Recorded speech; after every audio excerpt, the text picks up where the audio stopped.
change the world. On we go. Hey babes, my name's Steph. Welcome back to Coffee Over Apples. I'm about to finish this and I can't wait. I needed to turn the camera on right away because it's my lunch break and talk to you about Katabasis by R.F. Kuang. First of all, listen, I feel like the entire internet lied to me.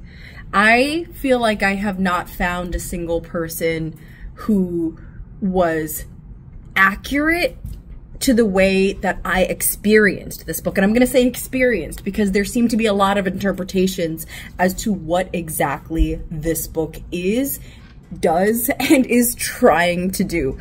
And that's okay. That's all right. Let's clear up the air right now. First of all, if you'd like to support my channel, consider becoming a member at any level to get access to all of my book clubs, additional downloads, all that good jazz. I'm going to try to keep this as spoiler-free as possible to give you what I think is the truth, okay? Katabasis, in its name, means to descend or the descent. And this book is very much about the mental health struggles of surviving and attempting to thrive in postgraduate programs. More prominently in the 1980s, we're dealing with second wave feminism going into third wave feminism. We have women that are being accepted into these Ivy League schools and kind of trying to understand what the repercussions are of that in this new space. Being fresh faces in this space that has been largely misogynistic and is basically a boys' club. If you hear that rumbling, because there are children running around upstairs. That's the sound of stampeding children. Alice is American postgraduate student that is at Cambridge and is studying with this very popular and prominent professor, Professor Grimes. Now, when we open up the book, she's trying to go to hell. She's trying to go to hell to get her professor back. And not spoilery because it's what we learn in the very beginning, is that she's going because she feels responsible for his death. Now, in this world, magic is what she is studying, analytic magic, or maybe that's what Peter's studying. Peter is her colleague and her peer who is also under the tutelage of Professor Grimes. You may be asking, what is it that makes them decide that it's worth sacrificing half of their remaining life total in order to get this professor back? Well, her excuse is that she needs a letter of recommendation because she's fully aware of the boys' club that college is, even though she herself is not a feminist. She needs his word and guidance to be able to succeed in the field of magic. And so she's going to get him back to make sure that she can get that letter of recommendation. So as they journey through hell, it's very much Dante's Inferno-esque in the sense that they are not necessarily attempting to change the foundation of the layers of hell. Now in this fantasy space, basically every religion was right. There's King Yama's space and there's the layers of hell, and they reference Dante's text and they reference Aristotle and Plato and all of these many philosophers and classic like Greek Roman texts that you may be familiar with images of hell. Paintings, things of that nature are referenced. And so it's kind of like everyone was right. And so her and Peter are looking at these ancient texts to understand whether, like, how do we navigate this space and how do we figure out which layer of hell our professor is in? So what's interesting is that they both have this way that they perceive the professor as a person, and how they perceive the professor influences the way that they navigate through hell, because how Alice thinks he is as a person is different from how Peter thinks, because they both see different sides of him. And that helps them determine which space do we go through first, which space do we rush through. I think he's here, no, I think he's there. It's a very interesting way of exploring the complex nature of mentor-mentee relationships. And I will say this, I do not think that this is, trigger warnings are spoilers, but I'm gonna put a trigger warning here because I think you need to be aware of this. The nature of their relationship is very much dependent on kinds of abuse.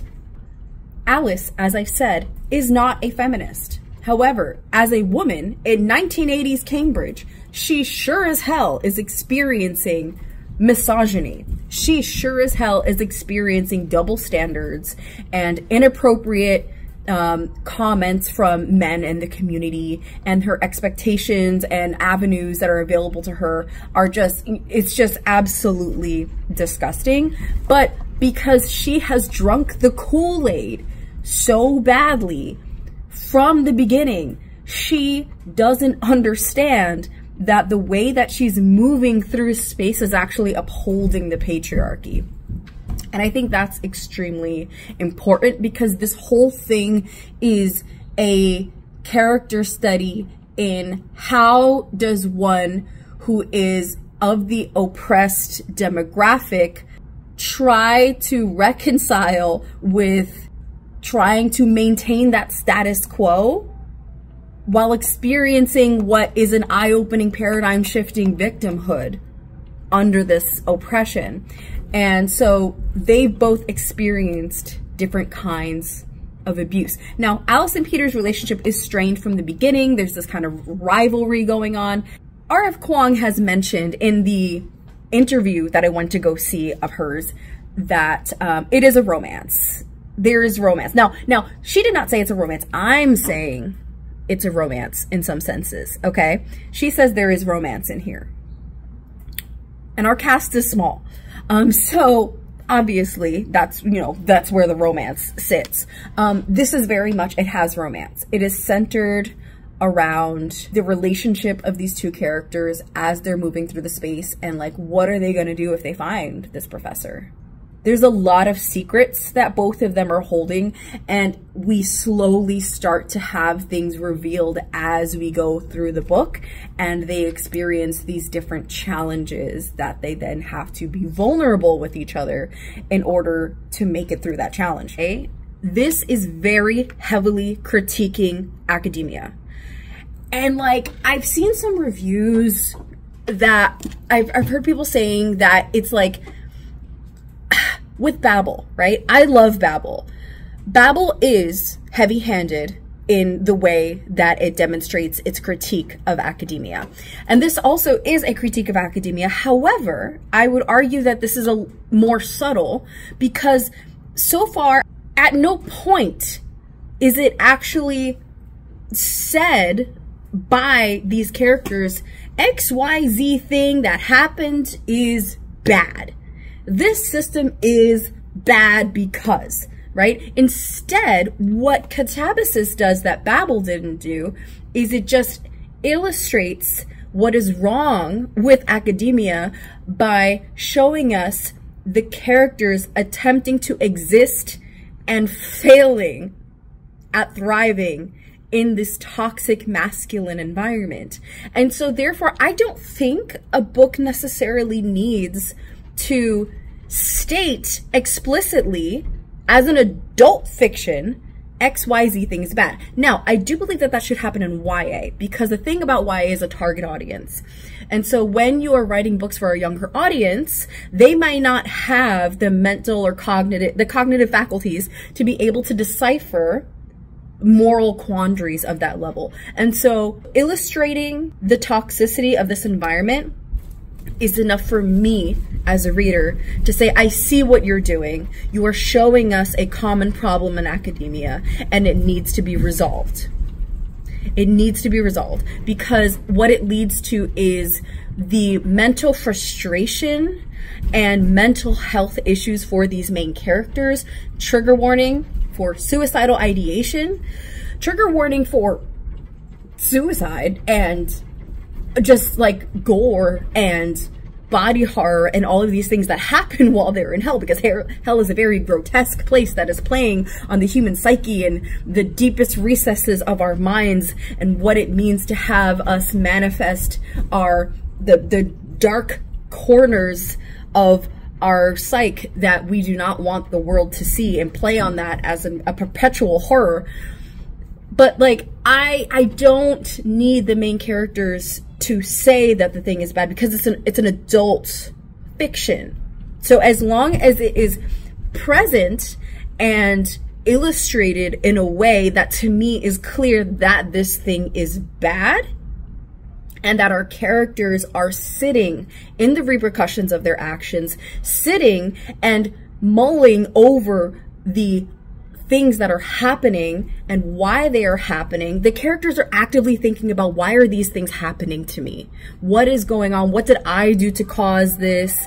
Or shifting the blame onto someone else, working through the emotional bandwidth of figuring out why these things resolved the way that they did. All of those things together, to me, read as a critique. So I would say that this is very heavily a critique on academia. Now, I would also say that in the beginning, I struggled because Alice, to me, in the beginning, is written as a very unlikable character. She has this internalized misogyny that she is not able to let go of, and it takes her a while to see some character growth, but I will say that the growth does come, and I love her character arc so much. So by the end of the book, I was ready to fight for her. I was ready to go to war for her. I was like, I love Alice with everything in my being, and I want to protect my baby girl, but I also want to throw a chocolate at her head and be like, baby girl, what are you doing? Wake up, honey boo boo. So like with that, I feel like this is one of R.F. Kuang's strongest works. However, the only reason that I'm not able to give it 5 stars, even though I love the second half of this book, it is everything. I love it. It's amazing. It's incredible. I struggled with the first quarter so badly that I almost gave it a 2-star. I almost gave it a 2-star because there's a lot of info dumping, and like I've seen things online of people saying, oh, this reads like a textbook. No, it doesn't. I'm so sorry. No, I'm a teacher. I'm literally on my lunch break right now, and I'm telling you, this does not read like a textbook. Show me a textbook that reads like this and I will actually add that to my curriculum. Okay, this doesn't read like a textbook at all. Now, there is a lot of info dumping because the magic system works around paradoxes, and we learned about the chalk, and we learned about the history of like magic and Cambridge and analytic magic, all stuff. I'm gonna be so honest with you, I don't think that we needed that information. I don't think that we needed to get the history of the chalk. I don't think we needed to really, you don't need to understand the paradoxes too much to know that the magic works, which to me makes it soft magic, because that information doesn't matter. Just do the magic. So because of that, because of there's things here that I feel like needed to be edited down and that were unnecessary and kind of just bogged the story down in the beginning, in my opinion, I didn't like it at first. Started off as a 2, second half is 5 stars for me. So I'm gonna even that out to a 4. And that's how I'm feeling about this. I loved it. R.F. Kuang is incredible, is amazing. And I would say pick it up. I would say pick it up, but just go in knowing that romance, there's a lot of romance heavy tropes, formulas, there's formulaic aspects. So just be aware of that going into it.